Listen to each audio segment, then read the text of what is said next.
భద్రాద్రి కొత్తగూడెం జిల్లా అశ్వరావుపేట మండలం మామిళ్ళవారిగూడెం జీపీ పరిధిలోని కొరసగూడెం బొర్గేలగుట్ట మామిళ్ళవారిగూడెంలలో ఉపాధి హామీ కూలీల వద్దకు అశ్వరావుపేట మామిళ్ళవారిగూడెం పిఆర్ఎస్ పార్టీ నాయకులు కార్యకర్తలు వెళ్లగా కూలీలు ఎండను సైతం లెక్క చేయకుండా పనిచేస్తుంటే గ్రామ బీఆర్ఎస్ పార్టీ నాయకులు చల్లని కూల్ డ్రింక్లు అందించారు. అనంతరం Khammam parliament BRS party MP అభ్యర్థి నామ నాగేశ్వరరావు పోటీ చేస్తున్నారని, వారి గుర్తు కారు అని, మీ అమూల్యమైన ఓటు వేసి నామ నాగేశ్వరరావుకు అఖండ మెజార్టీతో కారు గుర్తుకు ఓటు వేసి గెలిపించి పార్లమెంటుకు పంపించగలరని అన్నారు. నామ ముత్తయ్య ట్రస్ట్ ద్వారా ఉమ్మడి జిల్లాలో అనేక సంక్షేమ పథకాలు చేపట్టి పేద, బడుగు, బలహీన వర్గాల ప్రజలకు ఆరోగ్యం, విద్య, ఉపాధి, సంక్షేమం అవకాశాలు కల్పించారన్నారు.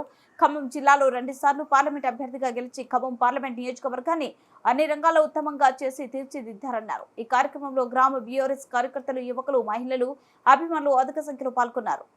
కొత్త మామిళ్ళవారిగూడెం పంచాయతీలో ఉపాధి హామీ పని దగ్గరికి ఈరోజు బీఆర్ఎస్ పార్టీ కొత్త మామిళ్ళవారిగూడెం పంచాయతీ నాయకులు వచ్చాం. ఎందుకంటే మన ఈరోజు ఎంపీ ఎలక్షన్లో ఉన్నాయి కాబట్టి బీఆర్ఎస్ పార్టీ తరఫున మన పార్లమెంట్ అభ్యర్థి నామా నాగేశ్వరరావు గారి గెలుపు కొరకు ఈరోజు వచ్చామండి.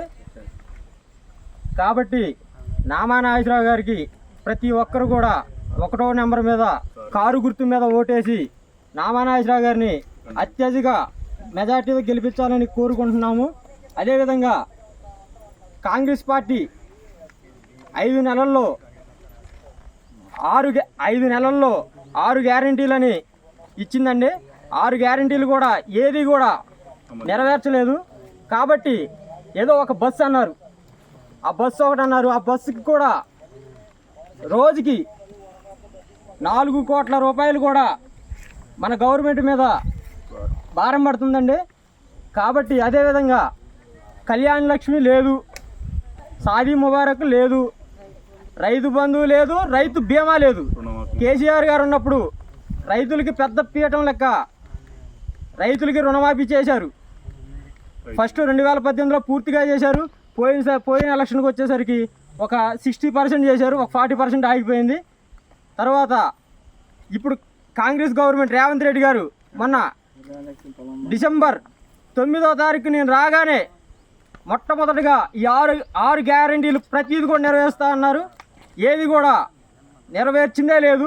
ఆ బస్సు పెట్టారు, ఆ బస్సు పెడుతుంటే జుట్లు పట్టుకొని కొట్టుకుంటున్నారు ఆ బస్సులో. కాబట్టి ప్రతి ఒక్కరు కూడా కారు గుర్తు మీద ఓటేసి గెలిపించాలా. అదేవిధంగా కళ్యాణ లక్ష్మి అన్నారు, తులం బంగారం అన్నారు. అసలు కళ్యాణ లక్ష్మికే గతి లేదు, తులం బంగారం ఇస్తామన్నారు. ఎక్కడ ఇచ్చారనేది కూడా ఈ కాంగ్రెస్ పార్టీ చూపించాలా. తర్వాత రుణమాఫీ అన్నారు, 2 లక్షల రూపాయలు రుణమాఫీ అన్నారు. ఇంతవరకు ఏమీ లేదు, రుణమాఫీ అన్న దాఖలే లేదు ఎక్కడ కూడా. తర్వాత మహిళలకి 2000, అత్తకి 4000, కోడలకి 2500 అన్నారు. మరి అత్తకి వస్తున్నాయి, కోడలకు కూడా రావట్లే. అత్తకి 4000 అన్నది 2000 ఇస్తున్నారు. 2000 కదా వచ్చేది. మరి 4000 ఎటు అనేది కూడా కాంగ్రెస్ పార్టీ చెప్పాలా. కాబట్టి ప్రతి ఒక్కరు కూడా కారు గుర్తు మీద ఓటేసి నామా నాగేశ్వరరావుని గెలిపించుకోవాలా. ఎందుకంటే ఈరోజు బీఆర్ఎస్ పార్టీ గెలిస్తేనే కాంగ్రెస్ పని చేస్తుంది. బీఆర్ఎస్ పార్టీ గెలవకపోతే కాంగ్రెస్ పని చేయదమ్మా. ఎందుకంటే పోయినసారి ఉంది 5 నెలలు కూడా ఎక్కడ పని లేదు. ఈరోజు ఎలక్షన్ వచ్చింది కాబట్టి రైతు బంధు అనేది వేశారు. 5 నెలల్లో ఎప్పుడు వేశారమ్మా రైతు బంధు అనేది? మొన్న 2000 కోట్లు వేశారు. ఎందుకు? ఎలక్షన్ వచ్చిందనే వేశారు. వేస్తారా? రేపొద్దు ఎలక్షన్ అయిపోద్ది. ఎలక్షన్ అయిపోయిన తర్వాత వాళ్ళ దారి వాళ్ళు చూసుకుంటారు, మనల్ని పట్టించుకున్నాడు నుంచి పోరాడతా. కేసీఆర్ గారు ఉన్నారు, మన యొక్క నామా నాగేశ్వరరావు గారిని గెలిపించుకుంటే రేపొద్దుట మనకి పని పెట్టే బాధ్యత నామా నాగేశ్వరరావు గారు. కాబట్టి కారు గుర్తుపై ఓటేసి మీ అందరూ